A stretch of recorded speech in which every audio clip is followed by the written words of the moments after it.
Hi, my name is Mike Conley. I'm the owner of Property Management here in Fremont. And we're going to take a couple minutes to talk about what it's like to possibly buy, or if you already own, a rental home in the city of Hayward. And there's definitely some pros and cons. Let's talk about the pros first. Number one, your cap rate is going to be higher in Hayward than in many other East Bay cities. And that's because you're able to buy a home 20, 30, 40% less than you would a home in other East Bay towns like Fremont or Newark or Union City, and yet the rent that you're able to get for that home is very close to the rents that they're getting in those other cities. So lower priced home, almost the same rent, maybe 5 or 10% lower, equals an excellent cap rate. So that's a real pro for from an investment standpoint. Then the second pro with Hayward is its location. It is truly the heart of the East Bay. It's close to the bridges, it's close to 880. Silicon Valley is inching northward, so it's becoming more attractive to commute into the valley. It's got a couple of colleges, your BART stations, close to the airport. It really is an ideal location, and that bodes well from an investment standpoint. And then pro number three, the current and growing mix of economic development. Hayward is just exploding in terms of attracting companies to come in and open up shop. You've got companies like Berkeley Farms and Pepsi, all with hundreds and hundreds of employees. Kaiser is centered there. You've got the colleges, Southland Mall. So you've got a city wide open to economic growth. And that creates a lot of diversity and can only bode well for investors in the city of Hayward.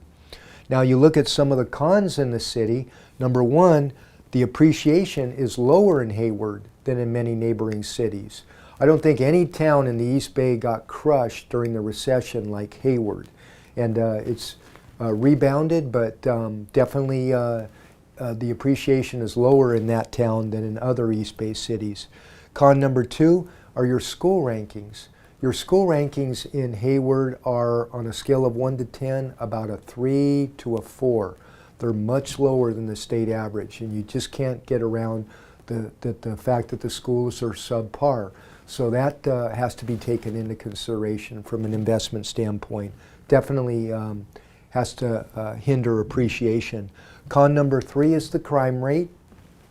The property crime rate in Hayward is about 20% higher than the state average. So that's a con for sure. And then finally, you have rent control in Hayward. Now this rent control is only for properties 5 units or more. So anything under 5 units, you don't have a limit on the percentage increase that you can give a tenant in rent. However, for any rental in Hayward, when it comes to asking a tenant to vacate, you need to give them a specific reason. You only have a short list to draw from. So it's not a deal breaker, the rent control in the city, but it is something that you have to carefully navigate. So all in all, I would give the city of Hayward a solid B from an investment standpoint. It's very good. Now, I only manage real estate. I don't help owners buy, sell, do 1031 exchanges. However, my brother Tom is the person you want to talk to for the city of Hayward. He owns himself a number of rental properties in this city. He's very familiar with all the neighborhoods. He's the person you want to speak with. Give me a call. I'll put you in touch with Tom. Thanks for watching. Bye-bye.